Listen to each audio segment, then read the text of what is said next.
Okay, first I'll just do a short reading. Wisdom, right understanding, and right attitude.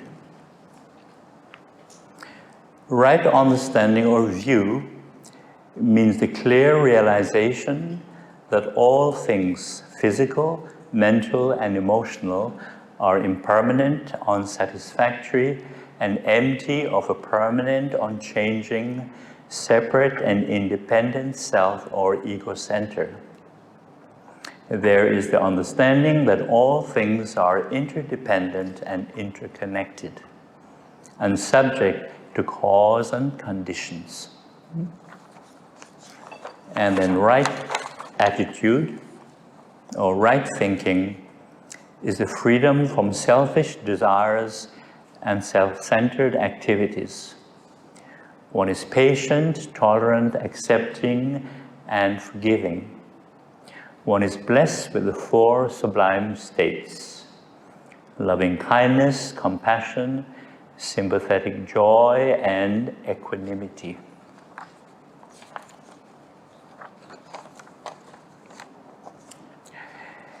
Now, when we first hear the teaching that all things are impermanent and therefore unsatisfactory, uncertain, some people tend to feel very uncomfortable with that fact of life.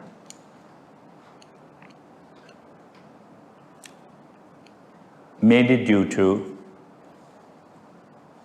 their personal attachments,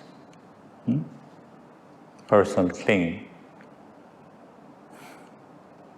So we may know on one level that things are changing, things are impermanent, and you can see it with your own body, and of course your moods, your emotions, your thoughts. But because of our personal attachments, we don't want certain people or certain things to change. It's just a part of the human condition.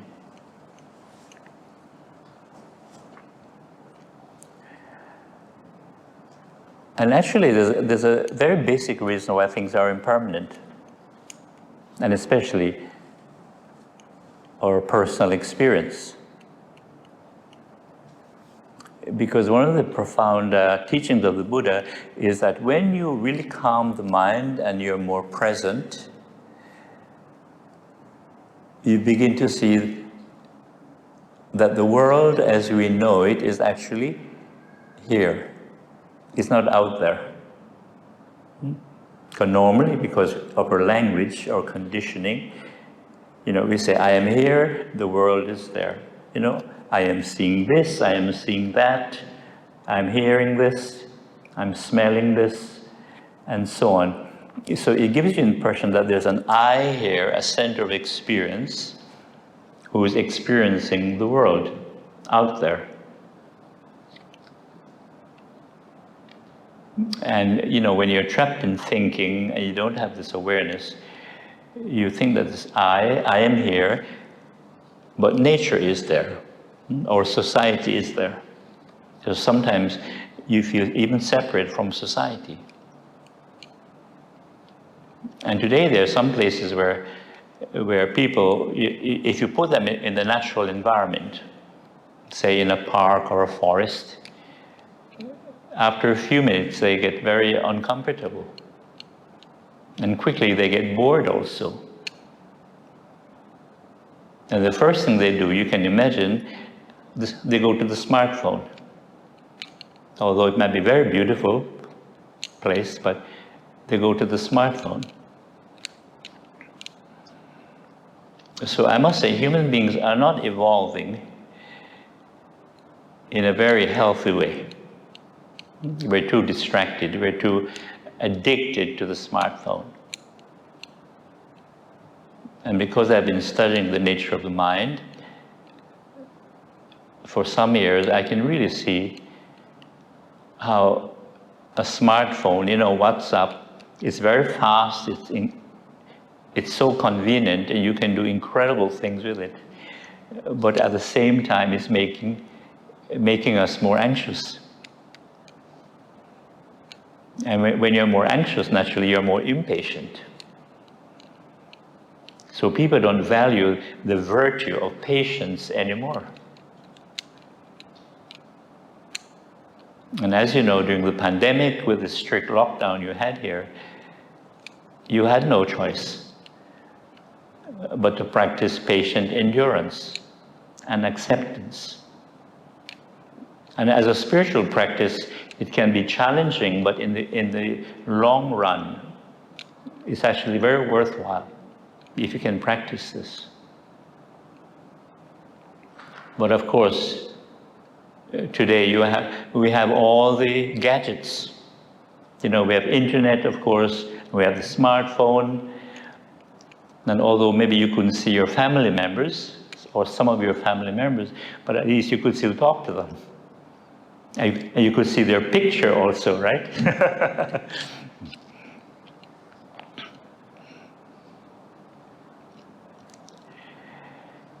So the fundamental reason why things are impermanent, when you realize the world begins here and through the senses, seeing consciousness, hearing consciousness, smelling, tasting, touching consciousness, and of course thinking consciousness, then you realize the world is here.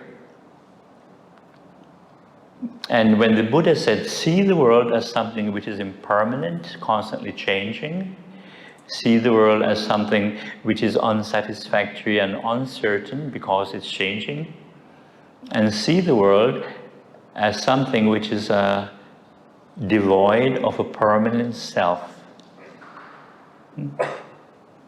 He was not speaking about the external world, you know, the external empirical world, but the world of mind and body with the consciousness, the sixth consciousness. And as you know, the Buddha added the mind itself as a sixth consciousness. Because in school, we're just taught that we have five senses, right? But the Buddha, in his profound understanding, he saw that the mind was one of the senses. It's a part of our daily consciousness, daily activity.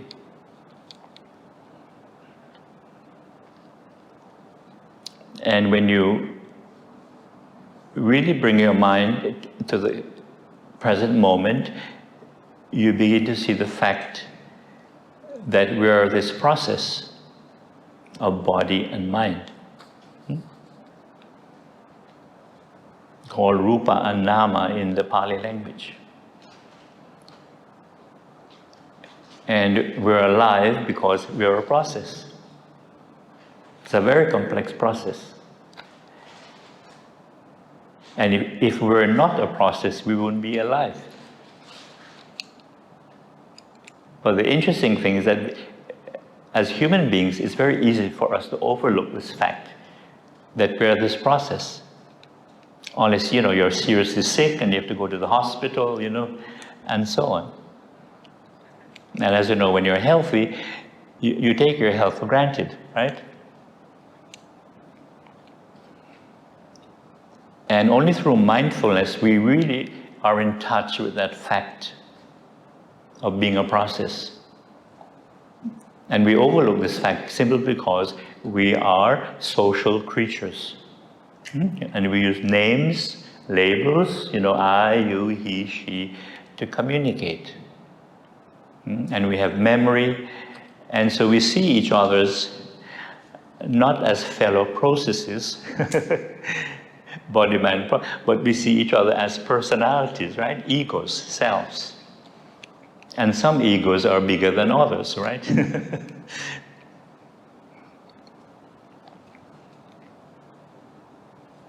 And it's very easy to get caught up in social convention. You know, the social world. And that's one of the aspects of wisdom, when you really understand what social convention is and what Dhamma convention is. Because as human beings, we're caught in social convention. We can't avoid it. Just like language, right? We can't avoid learning a language. And we have to use, you know, some science and mathematics, some facts, and of course we have to use money, which is man-made. We tend to forget that. Sometimes we think, yeah, it must be made from God. God made money. No, it's humans. And only humans need money, right? Look at your dog and cats and your goldfish. If you have fish at home, they don't need money, right? They don't care. They don't need a credit card. They don't need WhatsApp. So money is a part of our social convention. And what the Dhamma is telling us, our social convention, although we need it to some degree, but it's not permanent reality. It's not something permanent. And as you may know, money has changed its form so many times. And I don't know if you can remember what it was like before we had the credit card, the plastic card. And there's some people now, they don't use cash anymore. It's just always credit card.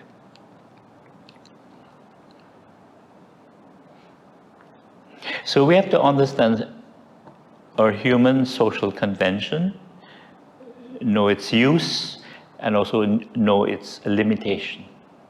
So when you bring your awareness to the present moment and you reflect, then you begin to see the reality of body and mind.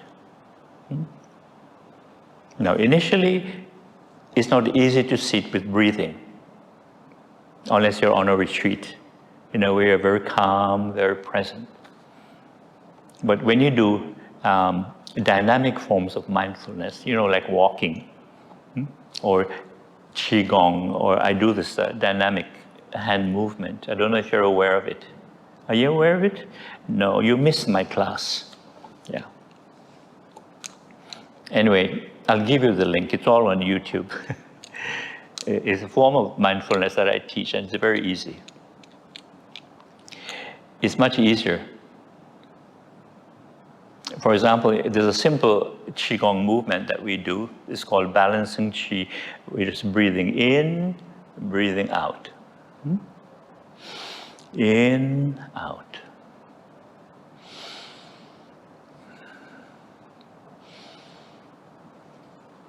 It looks very simple, but it's actually very powerful because it brings your mind immediately in the present moment.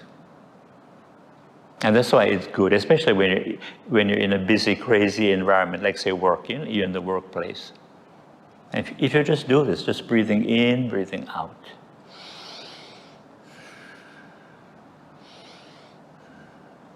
It helps you to relax, when there's stress or you're upset, with your fellow worker or with your boss, right?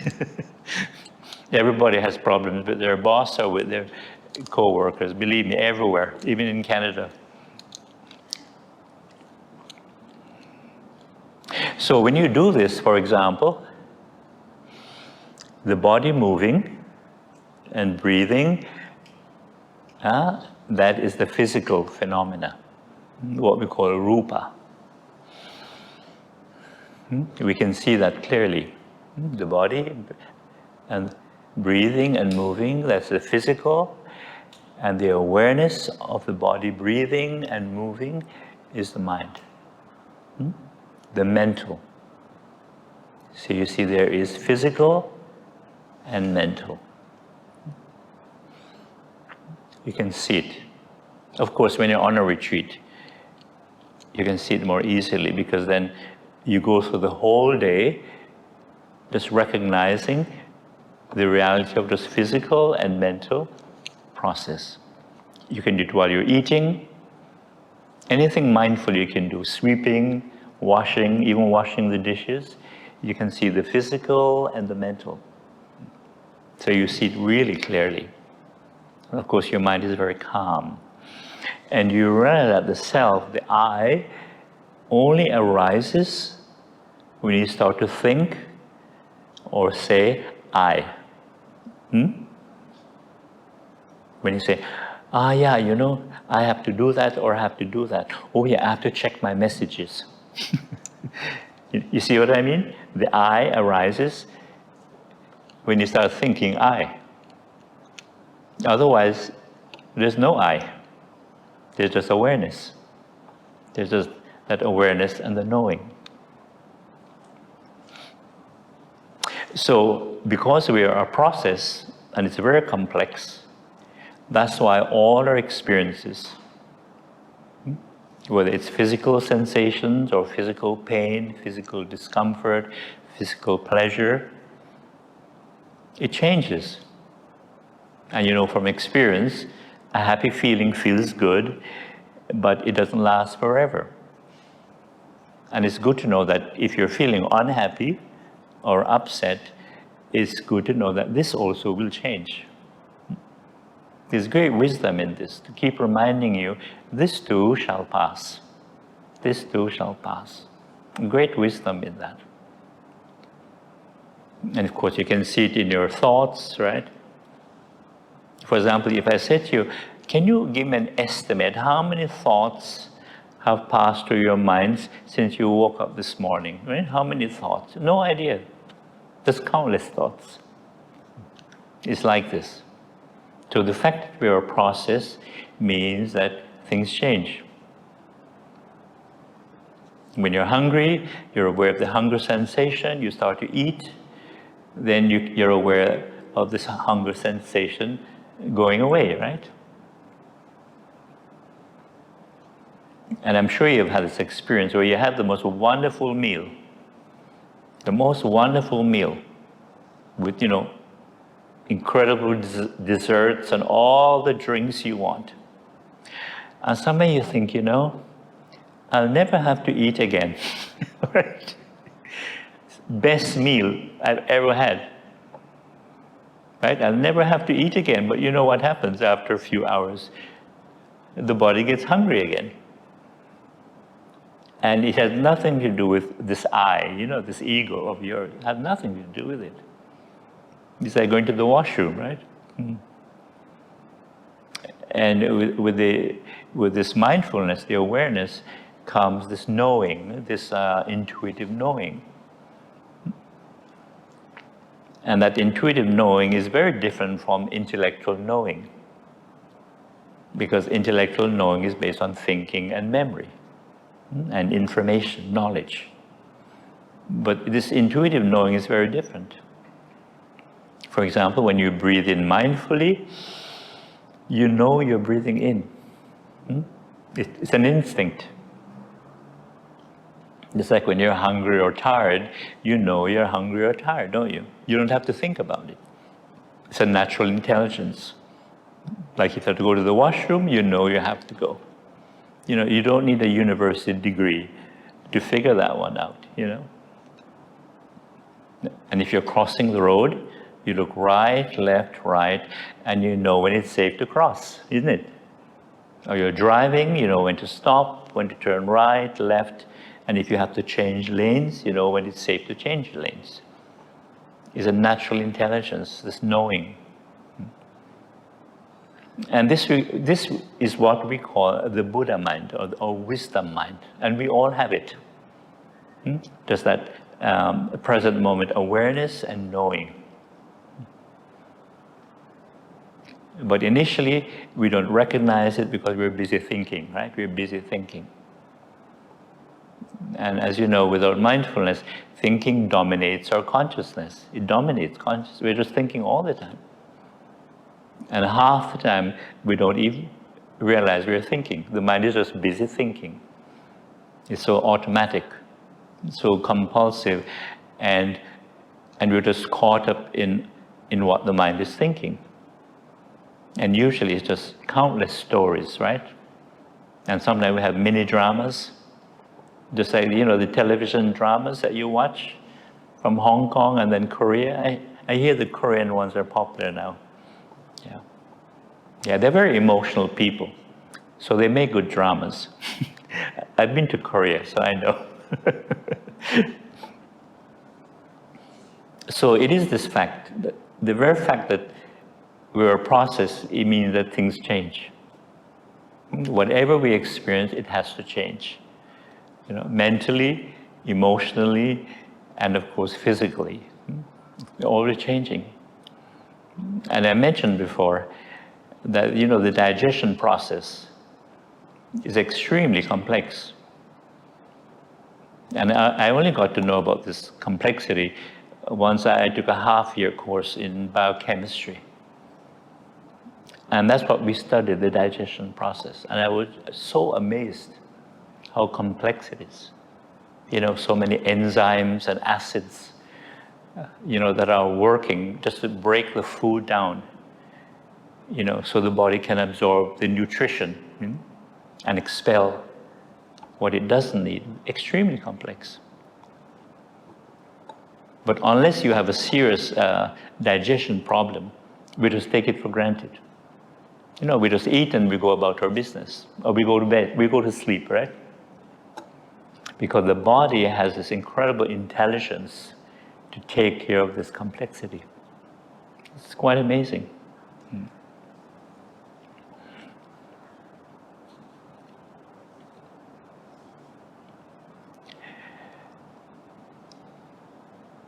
Now, we're all here this evening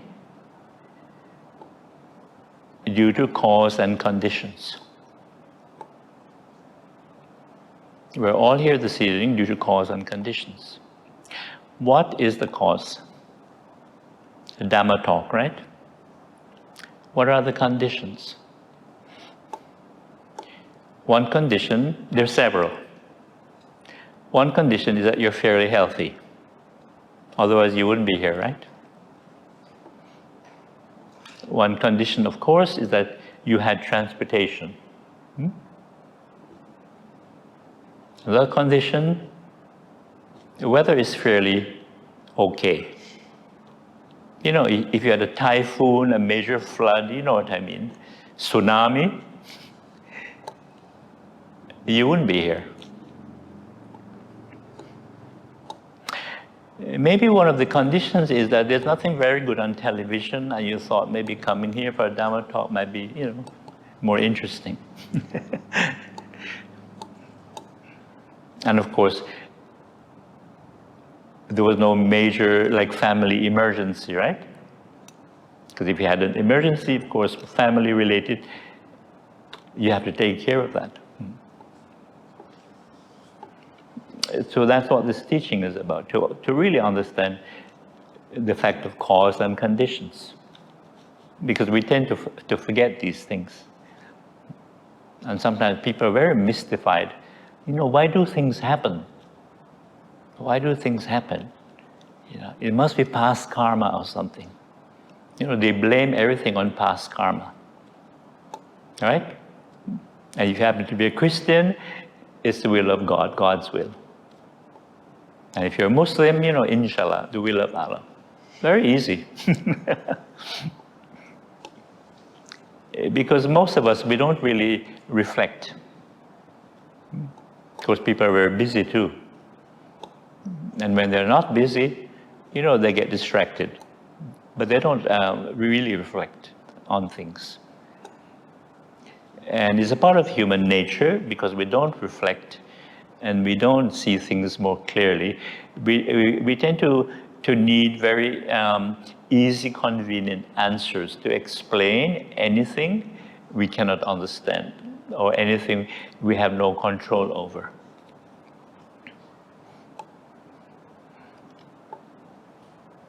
And of course, if you ever thought of, why did life evolve on this planet? It has to do with cause and conditions. But then, if you don't consider things, you say, God created the world. Very easy. And in case you're wondering, I grew up as a Christian. So I was always asking, who is God? Where is God? I'm looking, but I can't find him. Where is he hiding? But then you're told, God is everywhere. I think, oh my God, he's watching me. I got to be careful, right? Otherwise I'm going to be punished. And you don't want to be punished by God, especially when you're told that hell is not a very pleasant place, right?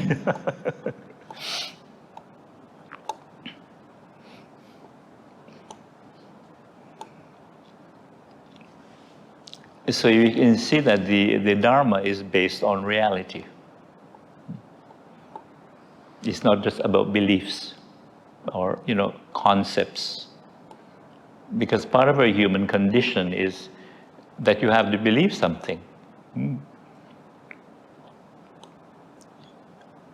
But the Buddha, in his wisdom and his insight, he said, don't just believe something or don't just accept something, what you hear or you read. Investigate, find out, train your mind. Very important. You have to train your mind. Keep it calm, focused. Because normally our minds are so reactive, right? We're conditioned to be reacting all the time. And that's why we're deluded. But we don't realize that. We just think it's normal behavior to react. Labeling, criticizing, judging, comparing, condemning, liking, not liking, wanting, not wanting, to have aversion, or hate or ill will, resentment, jealousy, and so on. We're all conditioned like this. And this is why we have mental defilements. And it's because of our mental defilements while we have dukkha, meaning mental, emotional suffering. I remember before I went to India and started getting some of these teachings, I had no idea that my mind was a result of conditioning. I had no idea. Social condition, had no idea. But when you begin to study and reflect on the truth, on the reality of our human condition, you begin to see that. We're all conditioned. We can't help it because it is a part of our education. And of course, the conditioning starts in the home environment, right? That's obvious. Then you go to school, right? Elementary school, high school.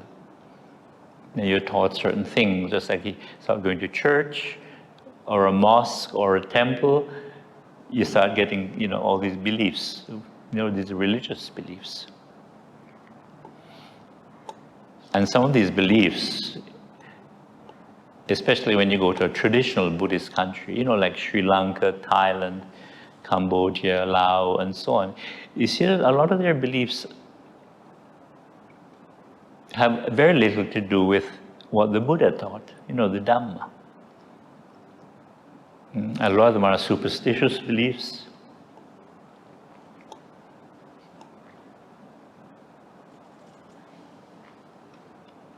And of course, a common belief in traditional Buddhist countries is this belief in rebirth. That when you die, you take rebirth. I'm sure you were taught that, right?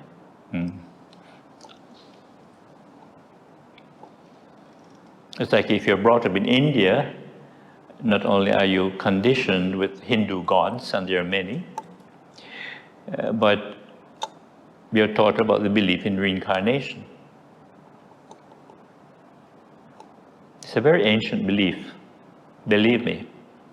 And all the ancient civilizations believed in reincarnation, including, ancient Egyptian, ancient Chinese civilization, Mesopotamia, of course, Indian civilization, all believed in reincarnation.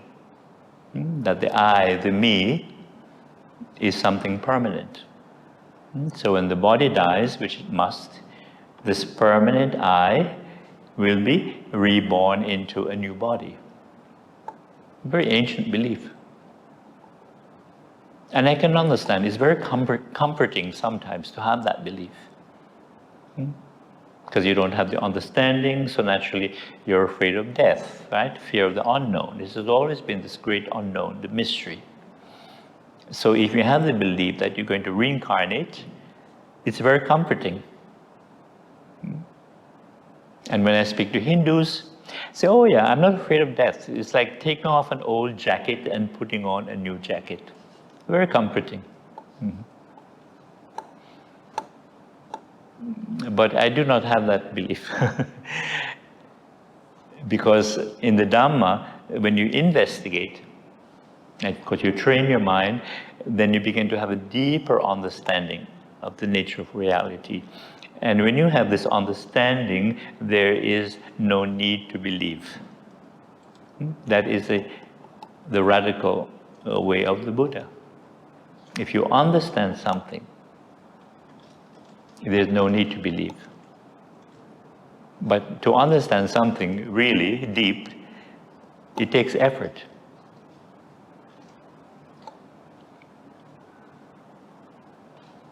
For example, we don't have to say, like this evening, the sun is going to set and it's going to get dark, and tomorrow morning, the sun is going to rise and it's going to get light again. We don't have to believe that, right?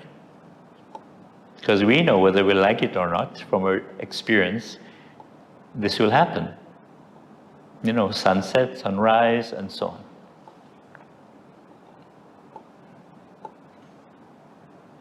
Because very often, even in Canada, I'm walking around on the street and someone would say, excuse me, I see that you're a Buddhist or a Buddhist monk. What do you believe? Or you must believe in reincarnation, right? Because they think, if you're a Buddhist, you must believe in reincarnation. And then, of course, I surprised them when I said, actually, I don't believe anything. It's like, what? Because you either believe or you don't believe. They said, rather, it's a path of understanding. Training your mind, investigating, reflecting, and you understand something. So there's no need to believe. Of course, it's radical, for most people. Or they say, yes, if you're a Buddhist, you must believe in reincarnation. And sometimes I like to say, in my previous life, I used to believe in reincarnation or rebirth, but in this life, I don't. Did you understand what I said? In my previous life, I used to believe in rebirth or reincarnation, but in this life, I don't believe. It was meant to be a joke. You got the joke now? It's okay, later you'll get it. And you'll get a good laugh once you understand it.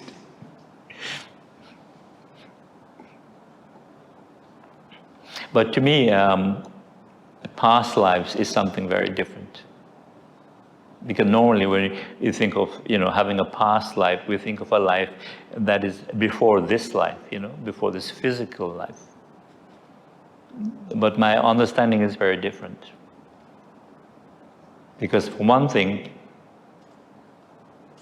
I've never had a past life experience. Even when I was young, I had a very good memory from childhood. But if it's one thing I could not remember, is a previous life. So it's not important to me. Sometimes you hear like a child in India or Sri Lanka, they can remember, where they lived, this village and their parents, Yes, it's interesting. But to me, it's not that interesting. Because for me now, it doesn't matter what you believe in. And I tell people, you believe what you want to believe. But in the end, it's present moment awareness that is most important. The Buddha nature.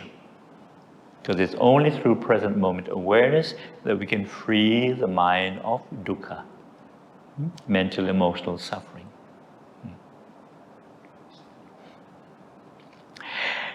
Now, when it comes to all things are interdependent and interconnected.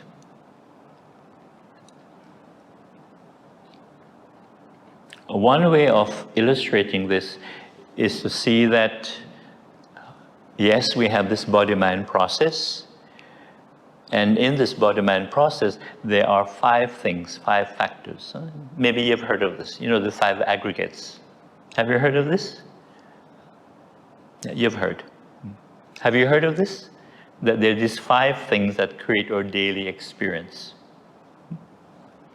In Pali language, they call it sakandhas. But in English, they call it the 5 aggregates. But to me, the word aggregate sounds funny. That's why I rather use the word factors, yeah? The 5 factors or the 5 things that create our experience. And I like to speak about this because when we first hear about these 5 things, they seem a bit complicated and we don't see how they're related to our daily experience. That is our physical form, which has all the sense organs, you know, seeing, hearing, eyes, nose, smell, and so on. Then there's feeling or sensation, perception, or mental reaction. Sometimes they call it mental formation, and consciousness. These 5 things. Sounds a bit complicated, doesn't it?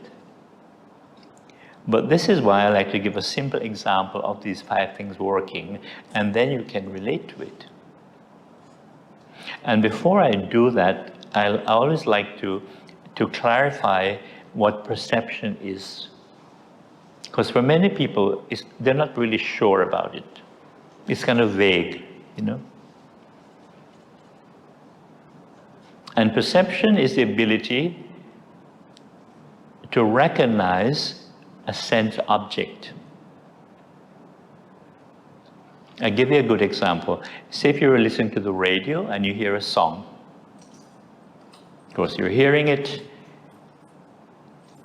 And if you happen to recognize the song, that is perception at work. And sometimes you recognize the singer, the artist. That's perception at work. And one of the best examples of perception in Malaysia is the smell of durian, right? For example, if you traveled abroad, Europe, UK, America, and somehow you smell durian, you know exactly what it is, right? Because it's so unique. In other words, perception is related to memory. You're able to recognize, you know, a smell or a sight or a sound because of memory. And I was giving the example, in North America, we have a few Chinatowns, you know, like New York, Chicago, Toronto, Vancouver, and Los Angeles. Sorry, San Francisco. San Francisco has the largest Chinatown outside of China and Hong Kong. And in Chinatown, you always see fruits from this country. You know, rambutan, manggis, durian. Of course, you see mangoes and so on too. So if you go there in Chinatown and you see these fruits, you know automatically what these fruits are, because you're familiar with them. But many white Americans or Canadians, they go to Chinatown and they see these strange fruits and they have no idea what they are, you know? And of course, when they smell durian, they think, my God, do people eat this stuff?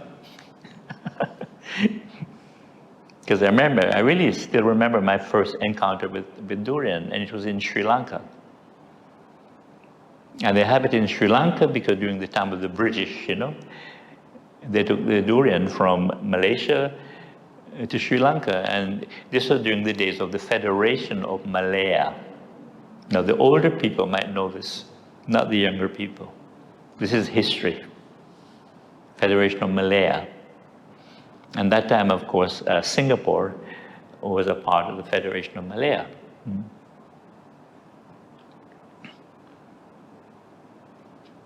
So perception is related to memory, right? Previous experience. And then consciousness is related to the 6 senses. And it's always changing.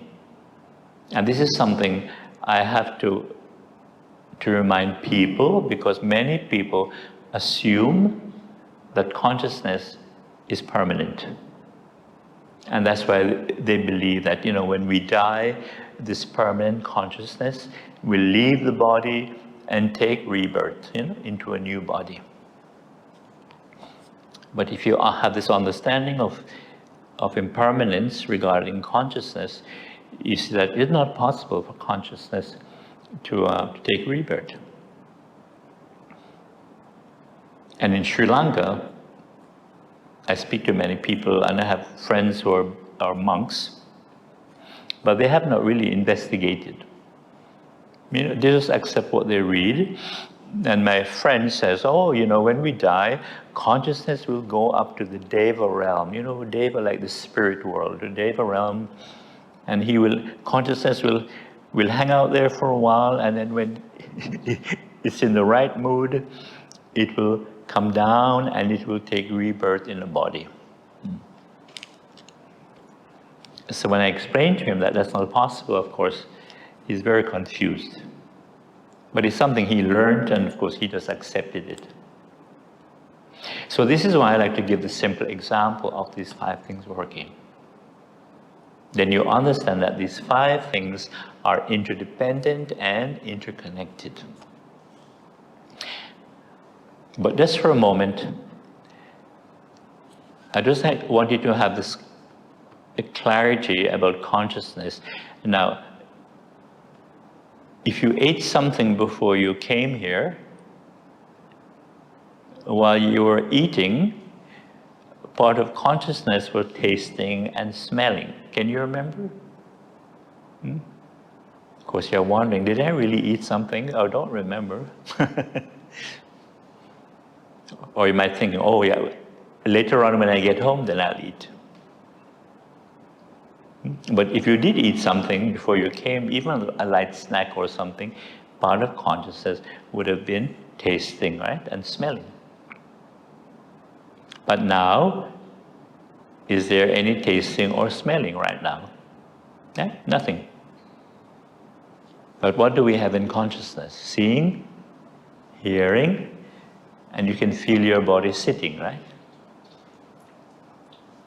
Now close your eyes for a moment. There's no seeing, but there's hearing, feeling.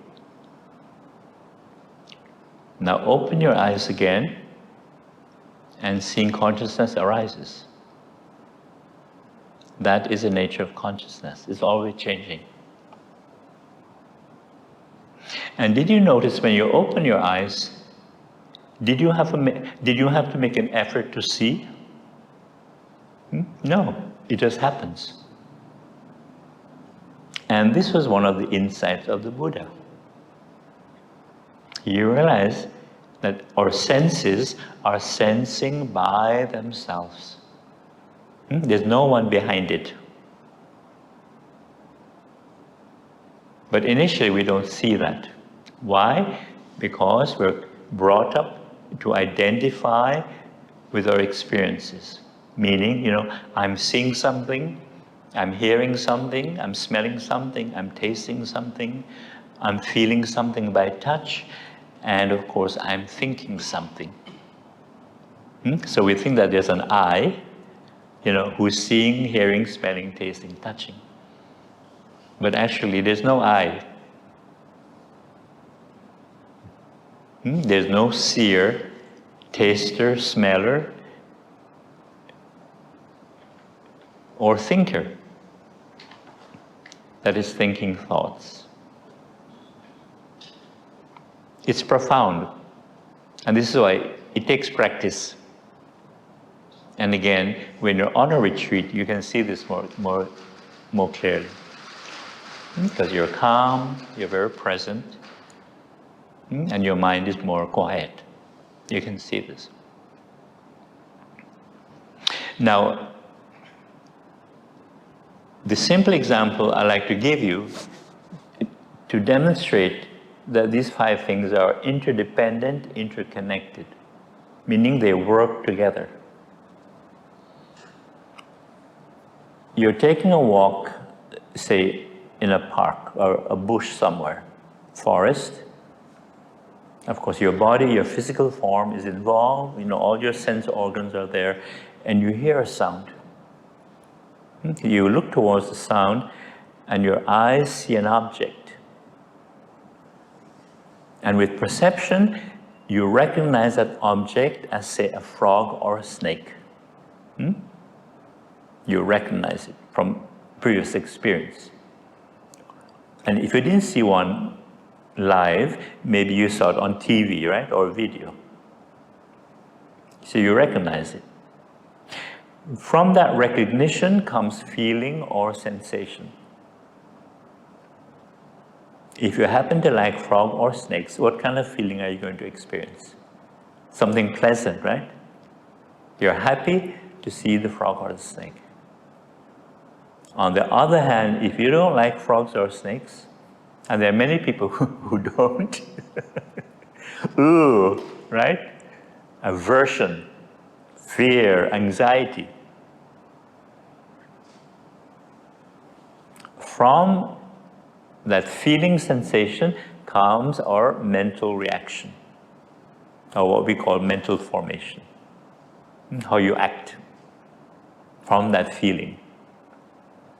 If it's a pleasant experience, of course, you might say, let me just stand and watch. Hopping or snake slithering. And you're not afraid. That's the important thing. You're not afraid. There's no aversion. Or you might say, let me play with them. But maybe you don't want to touch them. You might take a little twig and say, let me just play with the frog or the snake, But on the other hand, if there's aversion, fear, anxiety, you can imagine what you decide to do. You walk away very quickly, and in some cases you run. It's like that. So that's an example, a simple example of these 5 things working to create your daily experience. And what the Dharma is teaching us, that these 5 things are happening so quickly, and that's why we don't recognize them unless you're very calm, and that they're unsatisfactory because they're happening so quickly, and there's no permanent self, no permanent I who is behind all these 5 things working. Very interesting. This is, how do you say, they happen very automatically because of our habits.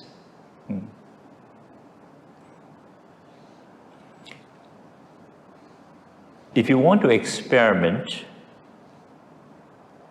next time you go shopping, try this. But the important thing, you have to be very calm, do some practice before you go shopping. And you should not be in a hurry. Because if you're in a hurry, you can't see these 5 things working. Actually, I think a pasar malam will be more interesting than a supermarket, right? Because, you walk around, you see things, people, of course, and you see, what you see, what you hear, what you recognize, what you don't recognize, right? And see the feeling you get when you see certain things. And then, of course, your mental reaction is when you decide, shall I buy this or should I buy that? And also, how much you're going to buy. Whether it's a kilo or 2 kilos or something like that. You can try it if you want to experiment with it. And interestingly, the 5 aggregates are working all the time, but we're not aware of it. I would say even in the work environment, it is happening. But again, we're not aware of it because usually when you're working, we're just focusing on what we have to do, right? And I have to finish this. But if you're aware, you can be aware of how you're reacting to the work. Are you anxious? Are you stressed? Or are you relaxed? Or are you more relaxed? Am I feeling confident or I'm not so confident? And of course, your co-worker, how is that co-worker behaving? How are you reacting to that co-worker? And of course, the boss, the big boss. How are you relating to your supervisor?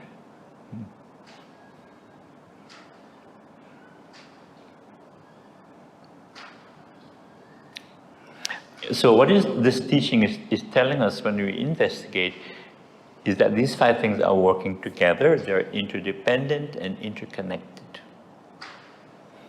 And one common mistake, as I mentioned, is to say that consciousness continues after death. Because when you understand that these 5 things work together, they're interconnected, interdependent, you see that you cannot separate consciousness from the other 4 factors. Understand? Because they work together, they're connected. It's like trying to separate your nose from your face. You can't do that, unless you do it surgically. But otherwise, you can't separate your nose from your face. It's like trying to separate your mouth or your eyebrows or your eyes from your face. You cannot. But we do it because we are trapped in thinking. And part of the belief that, I believe that I'm going to take rebirth is because of wishful thinking. Because somehow we would like to continue after death. And this is one of the subjects I like to explore. Why do we humans, want to continue after death? Because it is a great mystery, isn't it? It's always been the great mystery. And if you see the body of, say, somebody who's you've been close to, and if you're not too sad or you have dealt with the sorrow, and you look, and you're wondering, okay, the body is there, but where is the person, right? Because a dead body is no longer the person, that you once knew. There's no life, no energy, no consciousness. And you're wondering, where has the person gone to? And now you know why we believe in ghosts and spirits. It's from that mystery. You think that person has gone into, the heavenly realm or the ghostly realm of the spirit world. And it's invisible, isn't it? This is why, during Hungry Ghost Month, when you do all the offerings, do you know why you have to burn incense? And sometimes you have the giant incense that is smoking, right, for a long time. There's a reason for that. I'm sure you know, right? You see, I don't believe in ghosts and spirits, but I find all this very interesting. Because they believe, of course, the ghost the ghost and spirit, in quotation marks, they cannot consume the offering, the physical offering, right? Obviously. But they believe that the essence of the food or the offering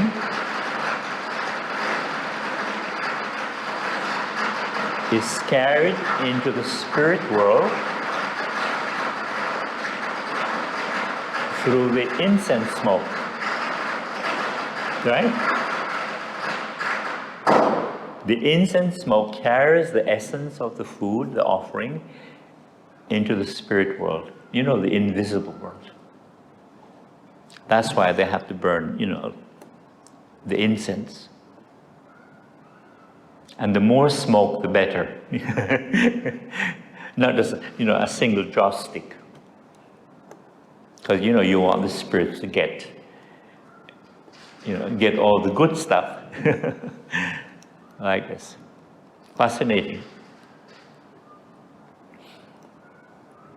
I guess maybe we have to do this another time where I speak about the unknown, how we deal with the unknown, the fear of the unknown. and why there is that fear of the unknown.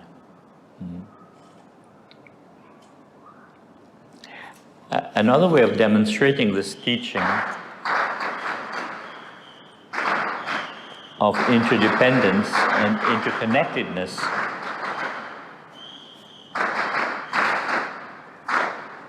is the teaching of, it's called dependent origination or dependent co-rising. I'm sure you've heard of this.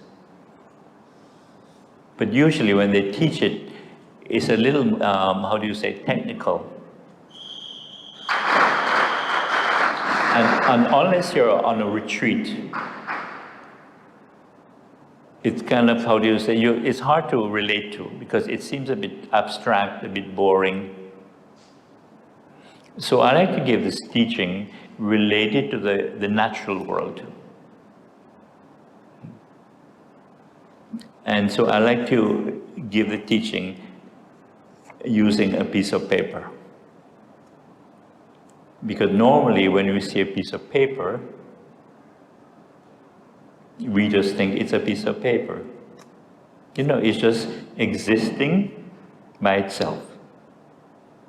And of course, if you're busy with other things, we have no time to go into why a piece of paper should exist. So when you bring your awareness to the present moment and you look deeply, you begin to see all the factors that have caused this piece of paper to come into existence.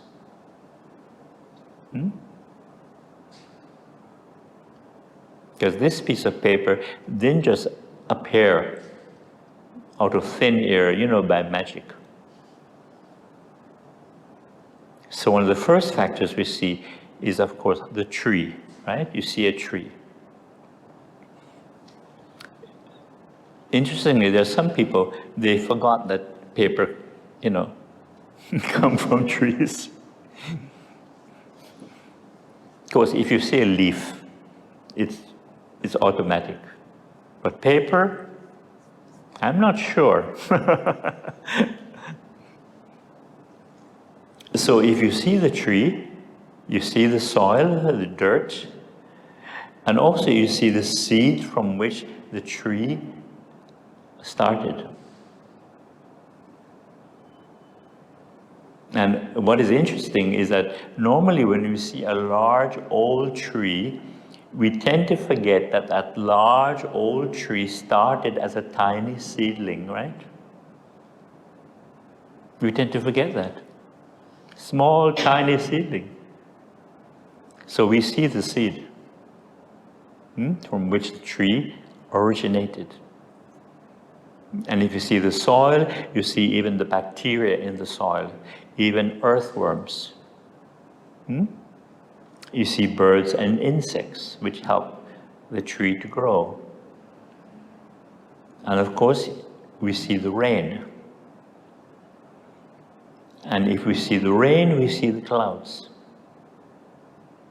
Now, a few minutes ago, if I told you, look here, do you see clouds?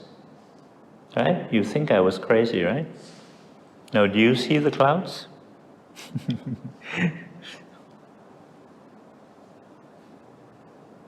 In fact, every time we drink something, anything, any liquid, there are clouds, right? So obvious. But again, we forget because we don't have that awareness. But there are always clouds whenever we drink something, anything, even soya milk. And if you see the clouds, you see the oceans, rivers, and lakes. And of course, the sun, right? The energy of the sun. And if you see the sun, you see the solar system.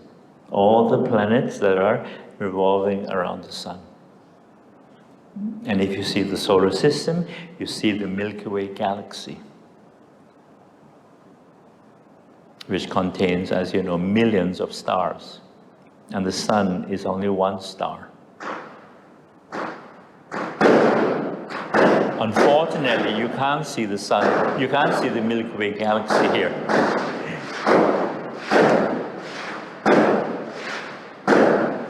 Because, light pollution. Have you ever seen the Milky Way galaxy? Okay. I think in Malaysia, you have to go to Pahang State. There's that famous park, Negeri Sembilan, I think it's called. A famous park, and you walk up, and lots of students go there on holidays. They go camping. It's Negeri Sembilan, I think it's called. That's it, Taman Negara, yeah. I'm not from here, right? Or if you happen to visit Australia, that's the place you sit. Of course, you have to get out of the city, but once you get out of the urban areas, the night sky is really clear and it's dry, because most of it is desert, right? And I had that experience, not in Australia, but on a beach in the Mediterranean, several nights, because I was sleeping out on the beach with other travelers. And it's good to lay down, because then you don't strain your neck, looking up. And you can really expand your mind out into the galaxy, and you experience it as a three-dimensional reality. Because initially, when you see the Milky Way, it seems two-dimensional, like a flat image. But when you relax the mind becomes more spacious, more open, then you begin to feel the three-dimensional reality of the galaxy. And then you realize, my goodness, we're inside this galaxy. The entire solar system is inside this galaxy. And also what's amazing, that the solar system is so vast by human scale, human size. It's such a vast place. And yet it's like a speck of dust. The solar system is like a speck of dust inside the Milky Way galaxy. Just to give you some idea of how immense, immense the galaxy is. And to further amaze the mind, or boggle the mind, you know that word, boggle?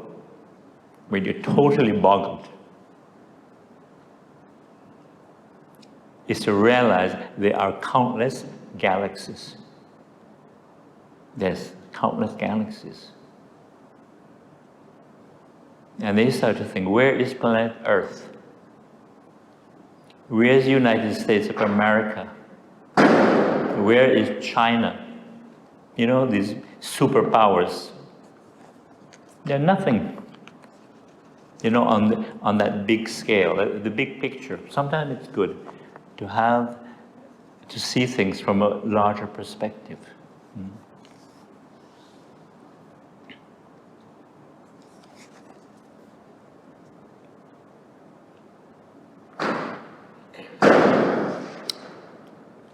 Now, if one of these factors that we mentioned,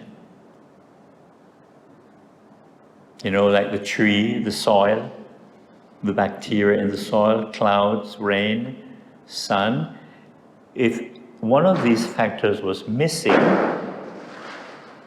this paper could not exist. If one of the factors we mentioned was missing, this piece of paper could not exist. And because this did not come straight from the tree, it's processed, right? So it means that we have to take into account all the human factor. Because it took a lot of human beings to produce this piece of paper. You'd be surprised. First, the people who cut the trees down, the people who transported the logs to the pulp and paper factory, all the people that worked inside the factory, including all the technology and all that stuff, machinery. Then the people who transported the paper from the factory to the urban areas. And also the people who took that factory-produced paper and made it into so many paper products, right? Because there's so many paper products.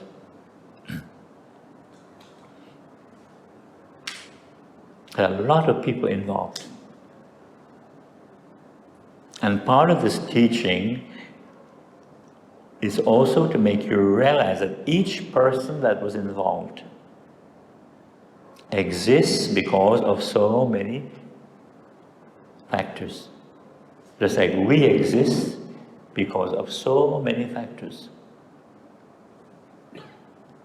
And you begin to appreciate that life is a very complex web, like a spider's web.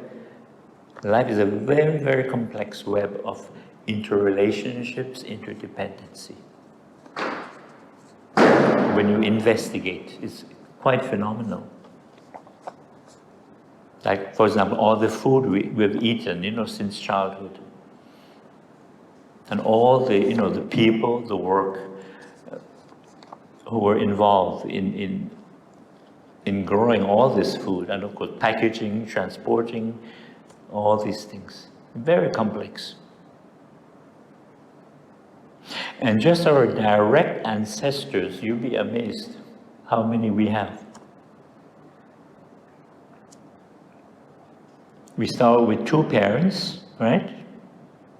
4 grandparents, 8 great-great-grandparents, 60, great-great-great-grandparents. You calculate it when you get home, because it's an easy calculation, right? You just keep doubling the number. And by the time you get 10 generations of ancestors, you're up in the thousands.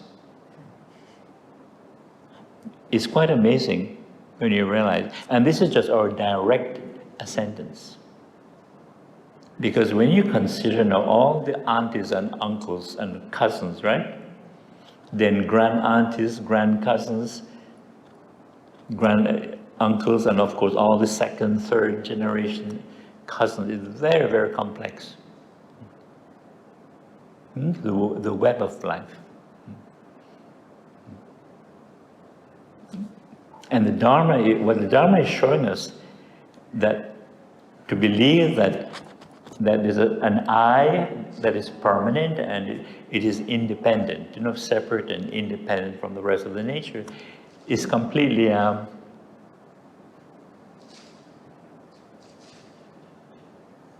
wrong. It's an illusion. To think that I am separate from the world. And of course, I am permanent.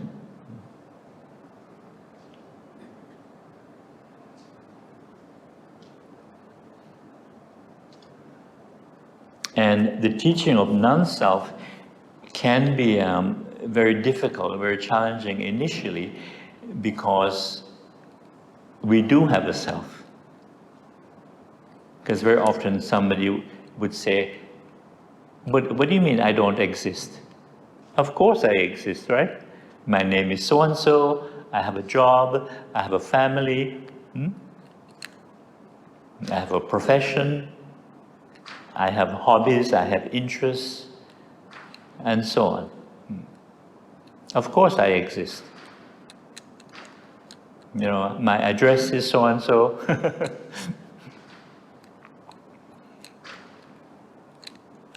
So the truth is, we do have a self. We all have, because it's a part of our conditioning.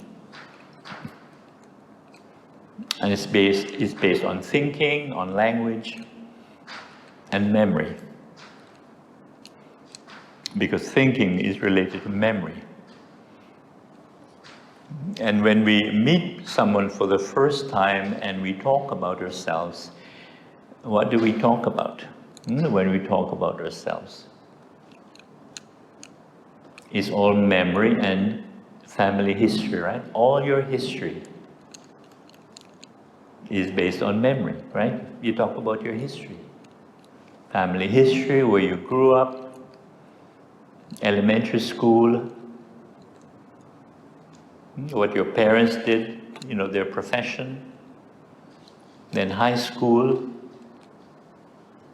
and college, university, if you go to college. You speak about all your personal history, including all the books you have read, movies you have seen. Now with internet, all the things you see on internet. And if you've traveled, you speak about your travel experiences, right? And you have, good memories and, of course, unpleasant memories. And with that, of course, we have our future hopes and dreams. Things you'd like to do in the future.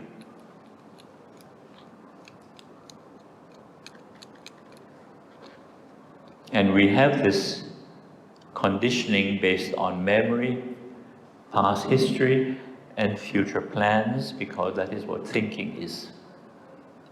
Thinking is a movement in time from past to future. And when I first got to India, I was so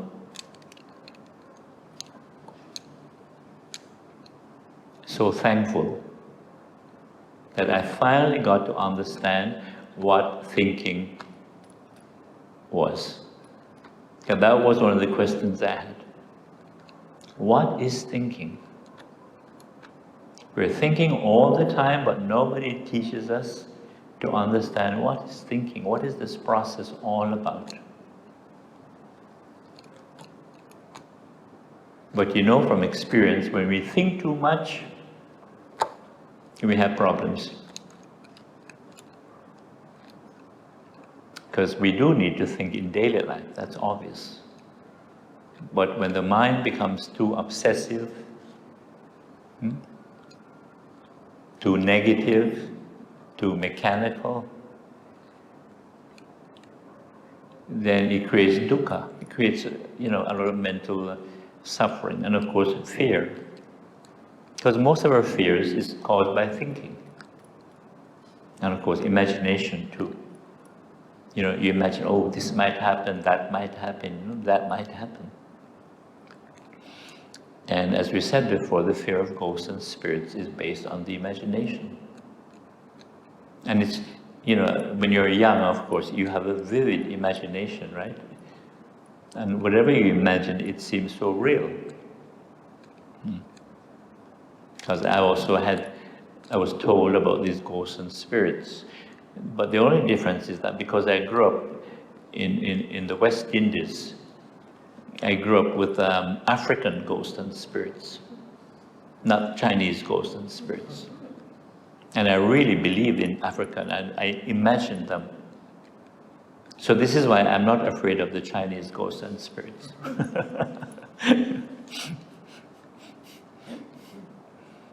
But it's all about conditioning, right? We are conditioned with all these things, and of course, in our many beliefs that we have. It's all conditioning.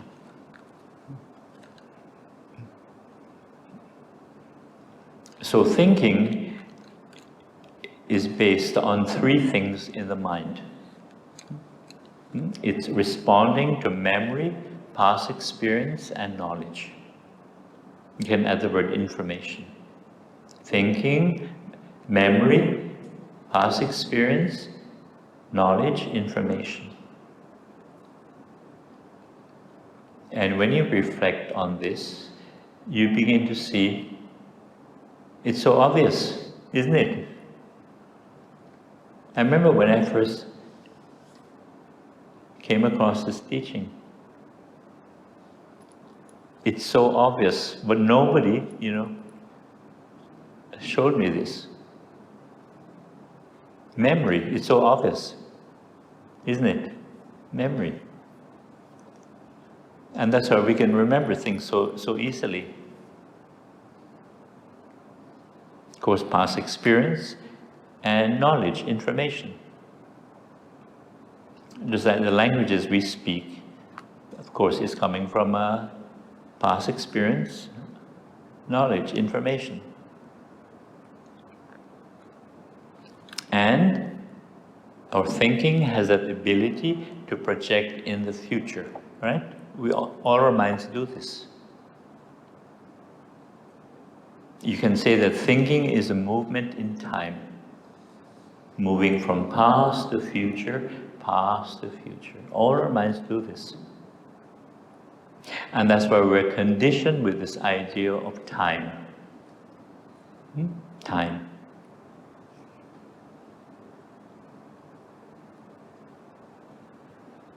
And it doesn't matter what language we think in. Whether it's Mandarin, Hokkien, Cantonese, Russian, Spanish, Japanese, whatever, it's the same thinking process. Same thinking process. Moving from past to future, past to future. We all share the same thinking process. We may think in different languages, but it's the same thought process.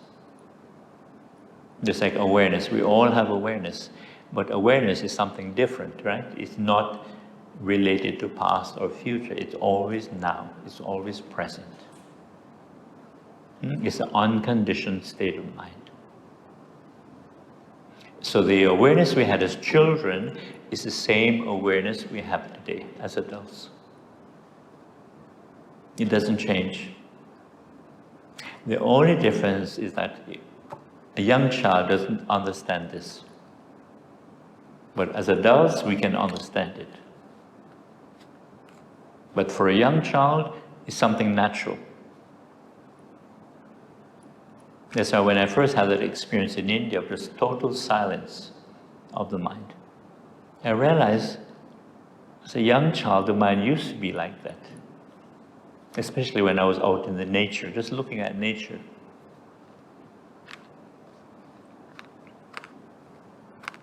It was very natural. And just feeling timeless, the state of timelessness. Can you remember that, being a child and you're playing outside, of course, no TV and all this electronic stuff that kids have today? Can you remember that, just being timeless?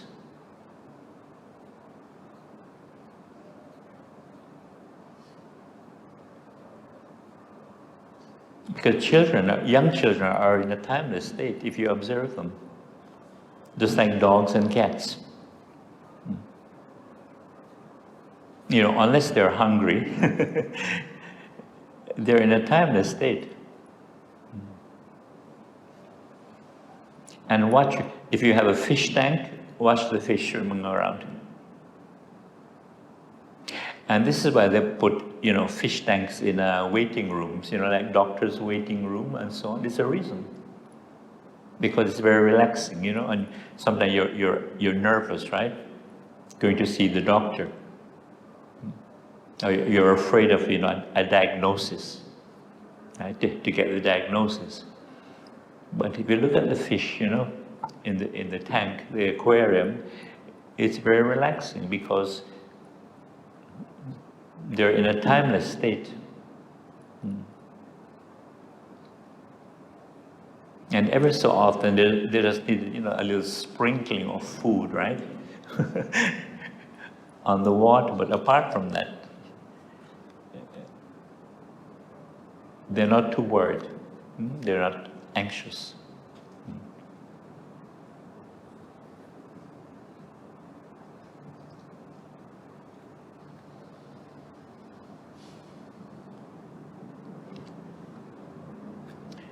And when we come to our feelings and emotions,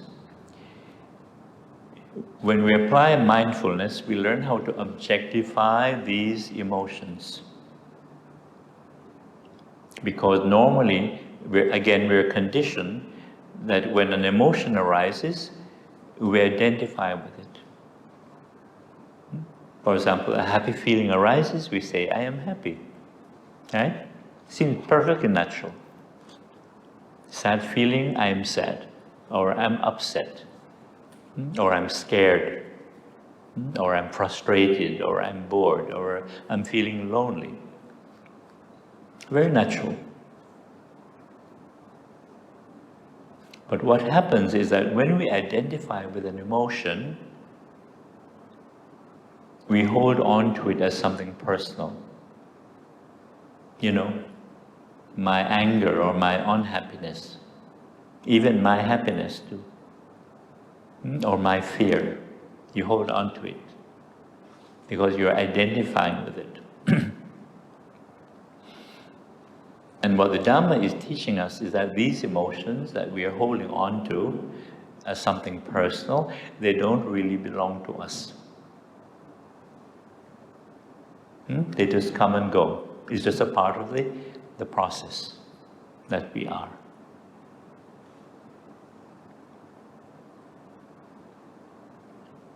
And you notice if emotions are strong and you identify with it, I'm very angry or I'm very depressed, you feel that emotion is permanent. Have you noticed that when it's strong? Like I'm going to be angry, upset for the rest of my life. Or if you're sad, depressed, I'm going to be miserable for the rest of my life. There's the feeling it gives you. But fortunately, these emotions that seem so permanent, they are not permanent. They are impermanent because they're a part of this process that we are, the body-mind process.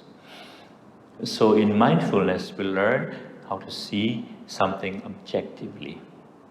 That's one of the miracles of mindfulness. We're able to see fear as just fear. Anger as just anger. Now, initially it's not easy because by habit, we identify with it, right? You hold on to it. I am angry. But with mindfulness, with the training, you learn to say, there is anger, or there's a state of anger. You see the difference? Not I am angry. Yes, there is anger. And it is impermanent. It's just a temporary mental state, a changing condition of the mind. There's fear, or there's a state of fear, same thing. There's loneliness, or there's boredom. There's frustration, not I am frustrated, you see? And you say to yourself, this too shall pass. These 4 words, this too shall pass, contains the greatest wisdom in human experience. This too shall pass. It's a very good thing to remember. And I mentioned earlier, when the pandemic started, one of the first things that came to mind was, this too shall pass. And believe me, pandemics and epidemics have been, affecting human civilization for hundreds and hundreds of years. Well, because it's so rare, right? It just seems so overwhelming, so scary, the unknown, this new virus. And yes, it was very challenging because normally the future is unknown. But then with the pandemic, you have the extra burden of more unknown, right? Because you don't know what type of virus it is, how dangerous it is. You don't know if you're going to get infected, and if you get infected, am I going to die? And of course, how long is this thing going to last, right? More unknown. So that's why it was so challenging. But when we use the practice, when we bring our attention to the present moment or direct experience, it's very, very helpful to stay in the present moment. Because the moment you project in the future, of course, there's more anxiety, fear, and so on. Frustration, of course, the frustration. This too shall pass. And even when I got the virus, I was not frightened or scared, but the people around me, they were going crazy. And one of the reasons, because they were always looking at the bad news on their WhatsApp. And if you're watching bad news all the time, of course you're going to be paranoid. And I kept telling people, relax, I'll be okay. But when you're paranoid, it doesn't, they can't understand that. Oh, Bhante is going to die.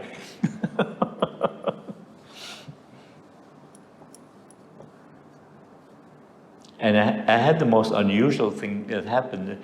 I had this thing called brain fog. Have you heard of it? Brain fog, yeah. Some people got it and some people didn't.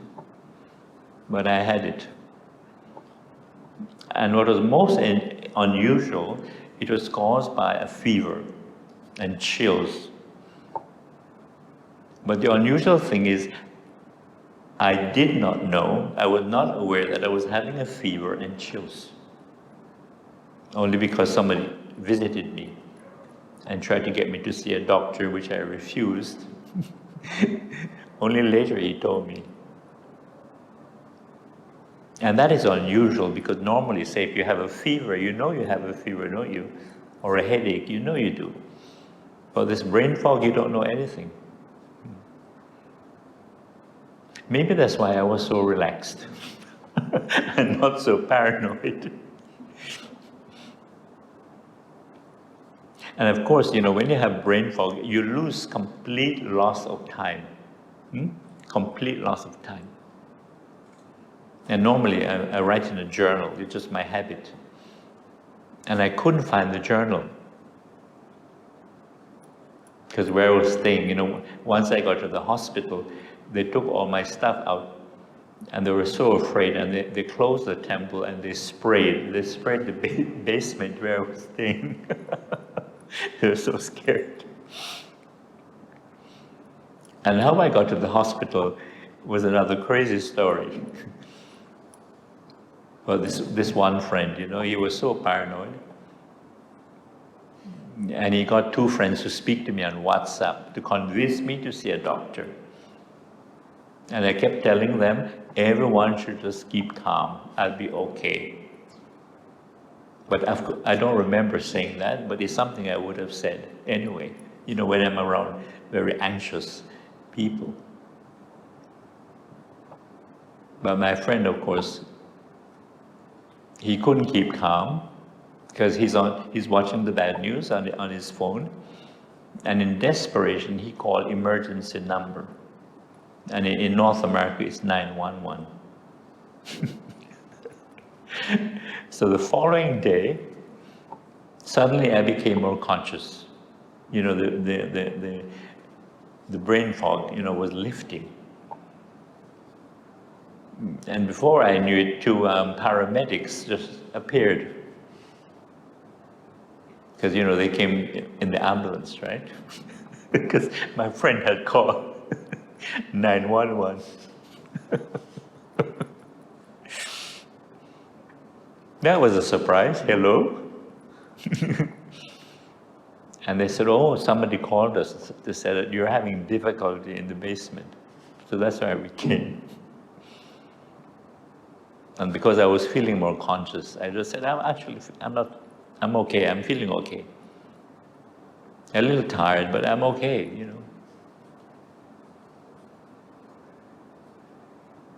And they said, well, since we're here, why don't we take you to the hospital? You can get some tests done and some basic treatment. So that's how I got to the hospital. And because I was more conscious by now, I was more than happy to go to the hospital. I remember that. I was feeling like a child. I was very excited. Like I was going on an adventure. Let's go. Because I've never been in an ambulance before. Wow. What an adventure. So actually I was recovering, I was feeling much better because, you know, the fever had passed, the brain fog had lifted. Very interesting experience. And after 2-3 days, the doctor said, "You're fine, you're no longer infectious, had no breathing problems, no pain." They kept asking me, "Are you feeling pain? Are you having breathing problems?" No, because of Qigong. Because the Qigong had strengthened, you know, strengthened the lungs, so no breathing problems. And some people got a lot of pain, you know, either body pain or, you know, headache, sore throat. But I didn't get the normal flu symptoms because normally when I get a flu virus, a cold virus, I always get sore throat. It always starts with a sore throat. But with this virus, I never had those symptoms. I just got into this brain fog state where I just couldn't remember anything. And so although my friend visited me twice, and he got the 2 friends to speak to me on WhatsApp, I don't even remember him even visiting me, although I had spoken to him. You know, so that I found very unusual, this virus.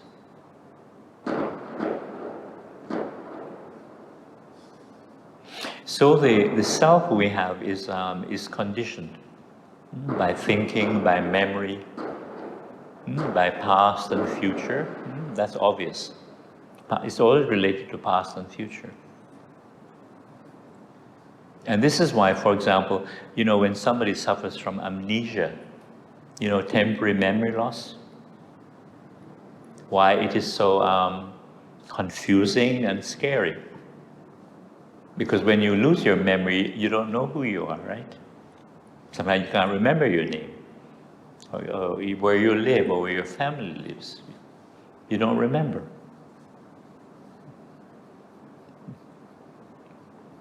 But just to illustrate the point that who we are or who we think we are is really just memories, a collection of memories. And then with that, of course, comes our, you know, all our future plans, our projections. Yeah. And I like to mention about dealing with unpleasant memories, because we all have them, right? We all have unpleasant memories. But how we deal with them using mindfulness is really to see when our minds are more in the present moment. Of course, we have to practice. You begin to see that these unpleasant memories, although they seem very solid, very permanent when you remember them, that really they're just thoughts and images that are happening in the present moment, like now. Because you know, you can remember something that happened a long time ago and you can still get upset, right? Even angry. Or you feel guilty, right? You have regrets, you feel guilty. Something that happened a long time ago. Because that's just the nature of the mind. This is why sometimes they say that having a good memory can be a blessing and it can also be a curse. It's true. Especially when you can't let go of those unpleasant memories or you're too attached to them.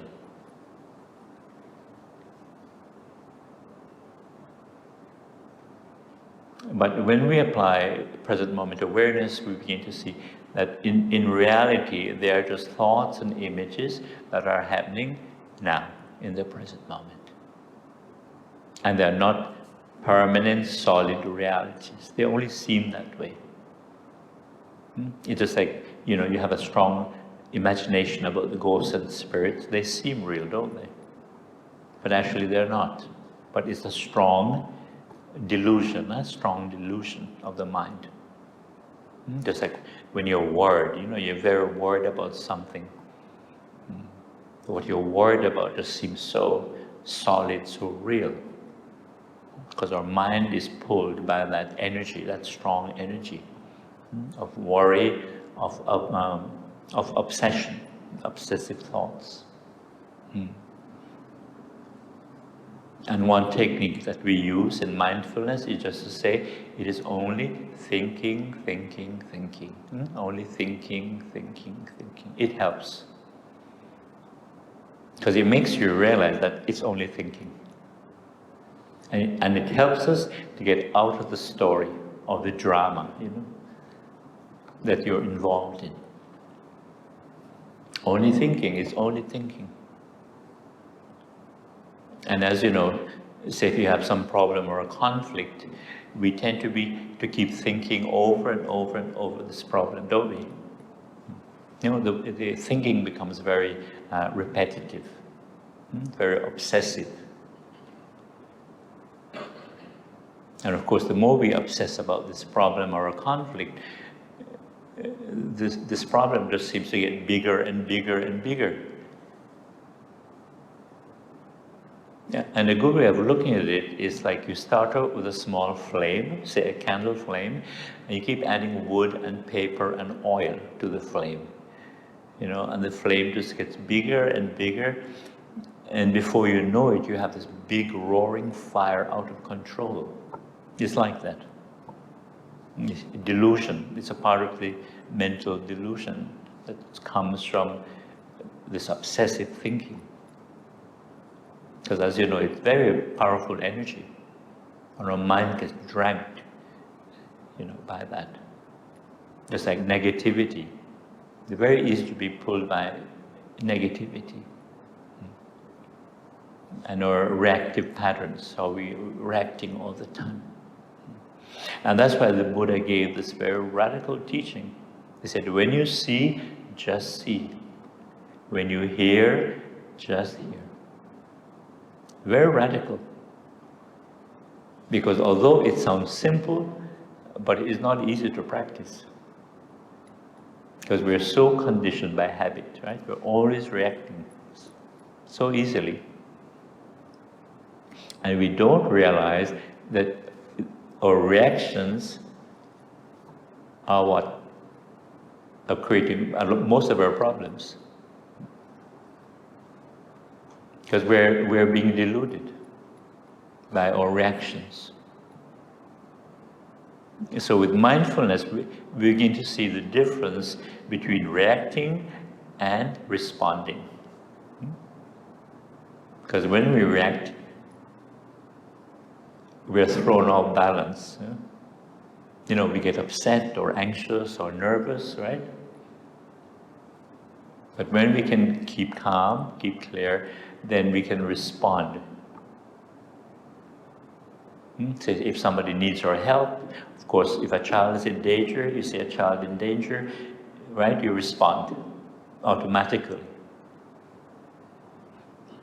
You see that difference? Responding and reacting.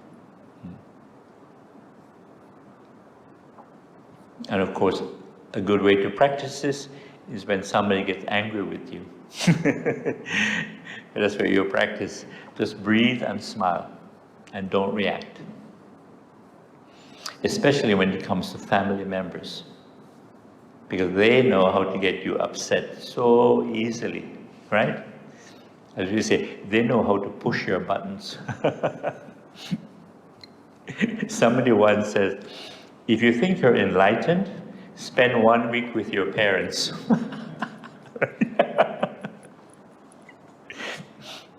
It's true, isn't it?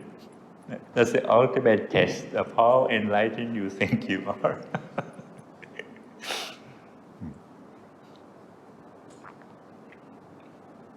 So are there any questions? Any questions?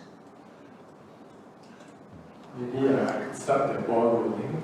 I have a question, which is how do we deal with people who have compulsive problems? Because you spoke about obsessive problems, but the other one is compulsiveness, like someone who, for example, can't help but look at the phone, checks the phone all the time, and or someone who likes to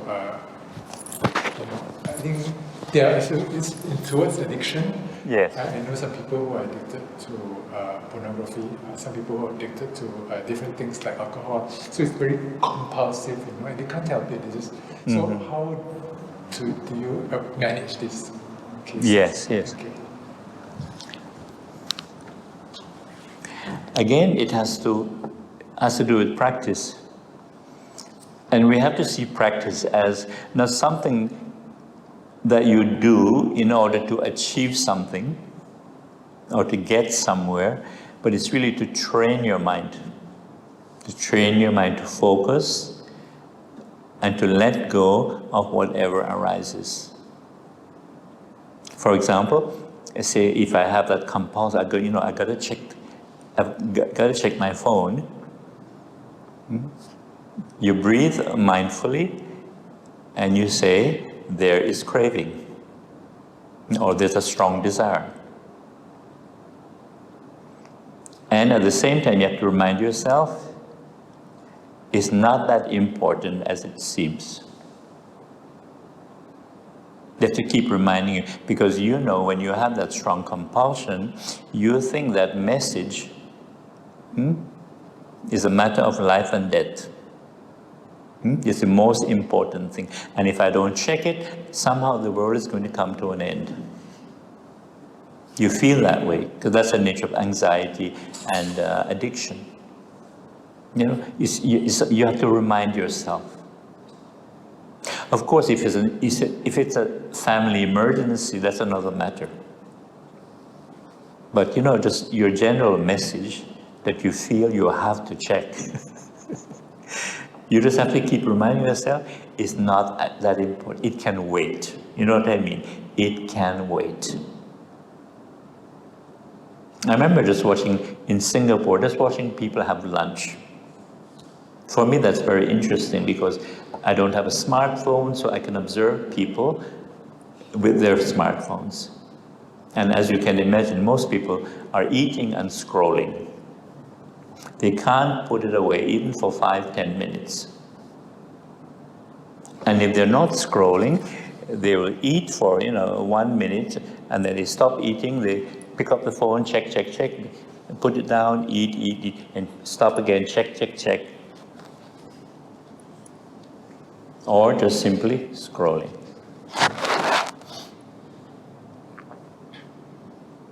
Very rarely you see somebody reading a book, because before smartphone, people read books, right?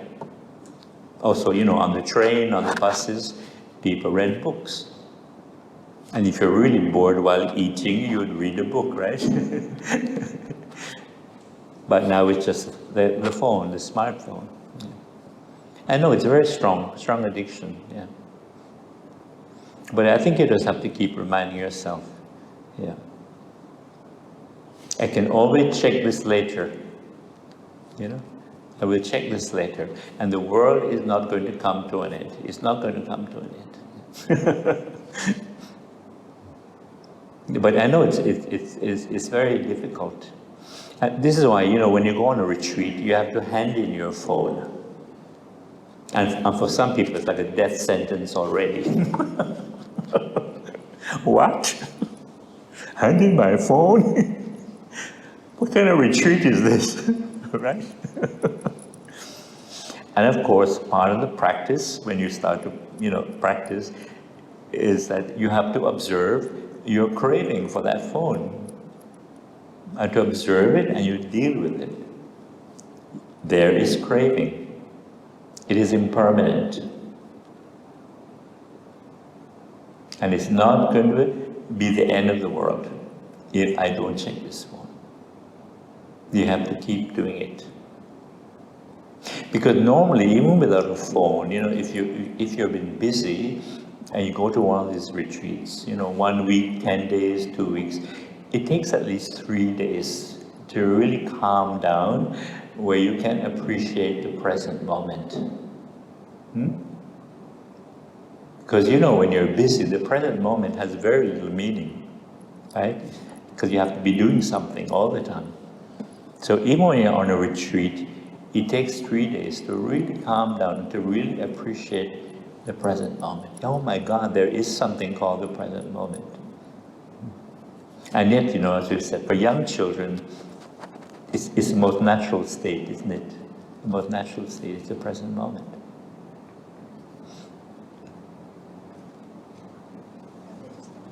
Yes. Just because you're talking about checking, sometimes I have a problem. Like I check the door whether I close it, and then I check again, and then if I don't check, I feel uncomfortable. Yes. So how do I stop that behavior of always checking to be more confident with myself through mindfulness? Yeah, I know that feeling. What I do, I know why I got distracted by Nokia. What I do is I write things down. I have to check the door, I have to do this, I have to do this. I check it. So whenever I do it, then I will tick it. So once I tick it, I know I have locked the door. Or it helps me.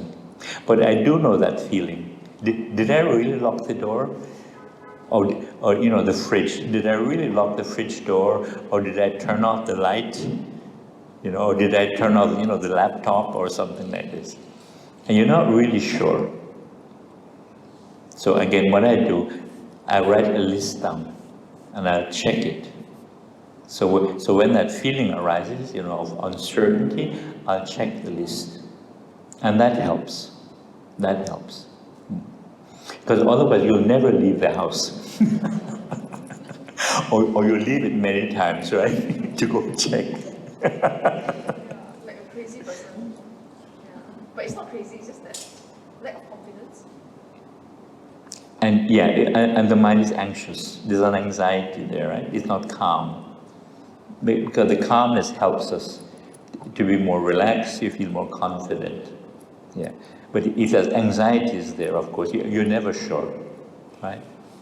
And as you know, one thing about anxiety is that it doesn't matter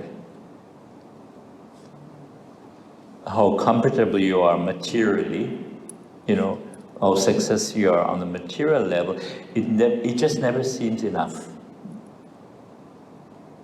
You know what I mean? It's a part of being insecure, being anxious. It doesn't matter how much you have or how much you have in your bank account, somehow it just never feels it's enough. It doesn't matter how much, it could be 1 million, 5 million, somehow it's just never enough. Because that's the nature of anxiety, insecurity. And that's why there's some religions, they're so anxious to save you. They want you to believe what they believe. And that's the nature of belief. It's never really secure. Although it gives you some confidence, right? Some comfort in believing something, whatever it is. But it's never really secure. It gives you a sense of security, but it is false security. In other words, if somebody says, your belief is rubbish, see how upset you get, right? When somebody challenges your belief. You get anxious, right? Fear, and then you lash out at that person. And that's what the Dharma is showing us is that this understanding that comes from training your mind, investigating, is very different from wanting to believe something just to make you feel secure or make you feel confident. Because I can see it with, say Christians, I believe, that when I die, I'm going to go to heaven or I'm going to have eternal life after death. Very comforting, and it gives you, confidence. Yeah, I believe this, no problem. But it is false security. Just now, you're talking about reincarnation. You're joking about you don't believe in reincarnation. It's just a joke, right? Wait until you die. Then you find out. No, I don't believe in reincarnation because the belief comes from believing that I am permanent, right? Yes. So when this body dies, which it must, this permanent I, or this seemingly permanent, solid separate I is going to reincarnate into a new body. Ancient belief.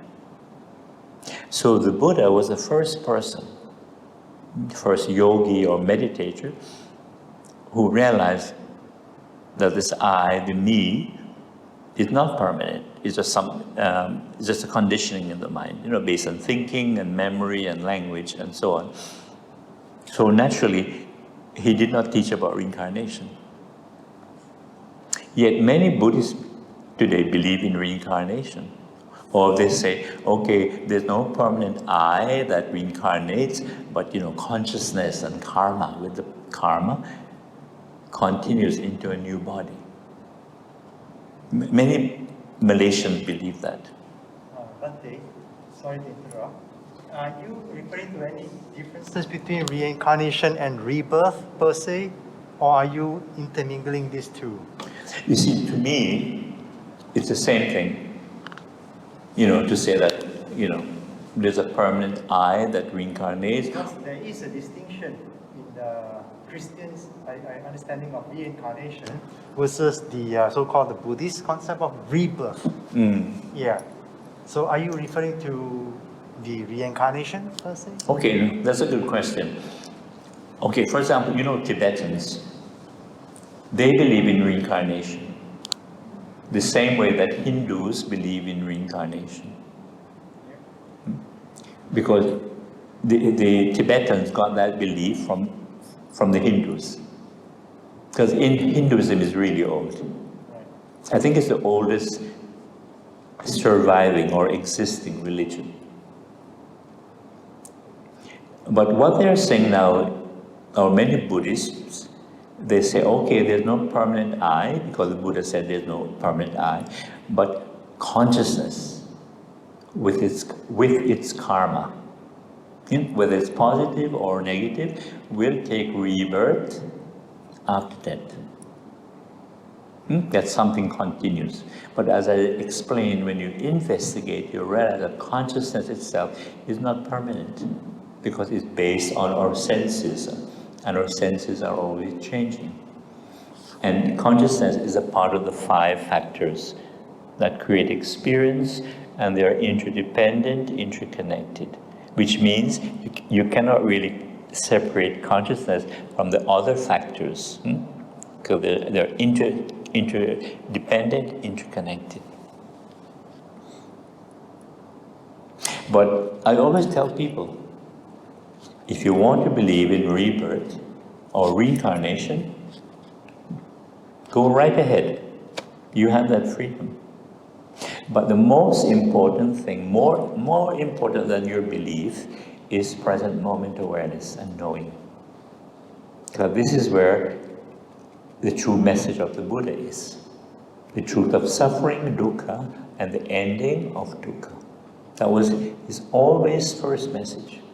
He always reminded people, during discussions and so on, I only teach one thing, the truth of dukkha and the ending of dukkha. I know when I first came to Malaysia, Singapore in 94, 95, the whole country was obsessed about this karma and rebirth. It was like a national obsession. And they kept asking me, Bhante, please talk about karma rebirth. I said, why? Boring.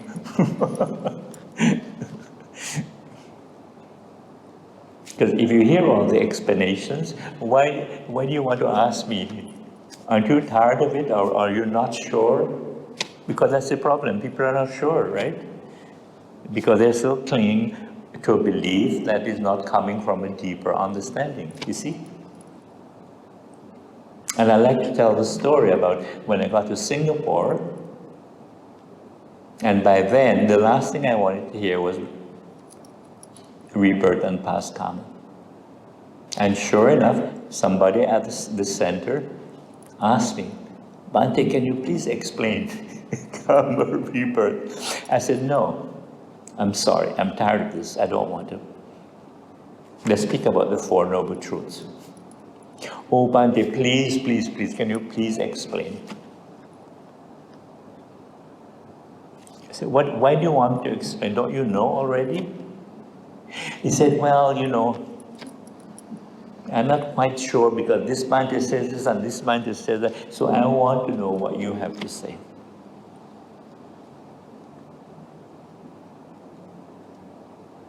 And of course, I was not following my natural instinct, what we call your gut feeling, when you feel something in your gut. I ignored it because my gut feeling would say, no more karma rebirth. I didn't follow it, and I said, okay, I'll explain, I'll give you my explanation. And I made sure I said this. Remember now, this is only my understanding. So I'm not asking you to accept it. It's only mine. Understood? He said, yes, Bhante, yes, Bhante.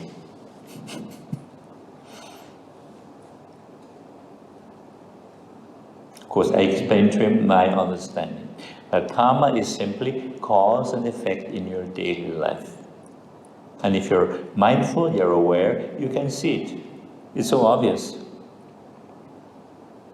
And then for rebirth, I said, to me, what I can see rebirth for sure is in the mind, mental rebirth.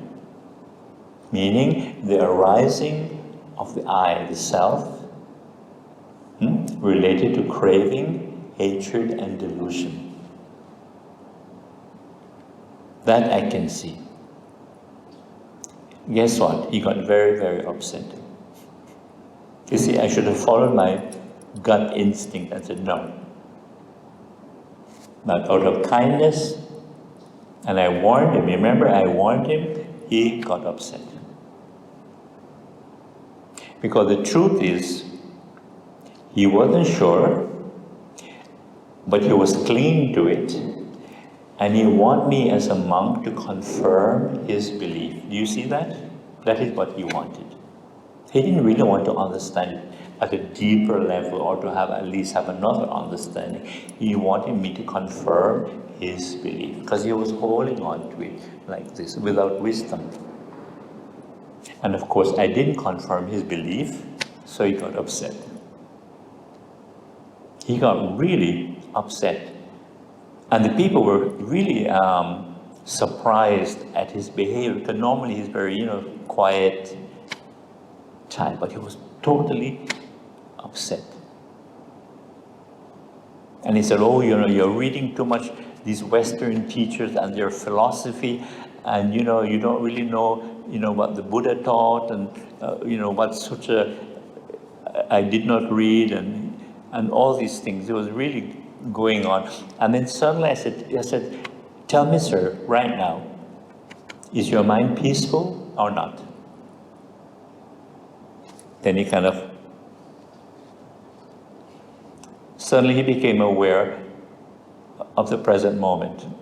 You know what I mean? Because he was so, upset, so deluded by his reaction. I said, you're suffering, aren't you? Of course, he couldn't answer me because it was so obvious. And I said, that is the first noble truth. He couldn't argue with that one because it was so obvious. First noble truth of suffering. And I said, you know why you're so upset? Because you're clinging to your belief in karma. And you wanted me to confirm your belief, and I didn't. That is the second noble truth. Yeah. The truth of craving and clinging. End of story. An argument. I remember that. This is why now I always tell people, believe what you want to believe. Why not? But remember, the most important thing is present moment awareness and knowing. That is the message of the Buddha. To deal with dukkha and the ending of dukkha. That's right.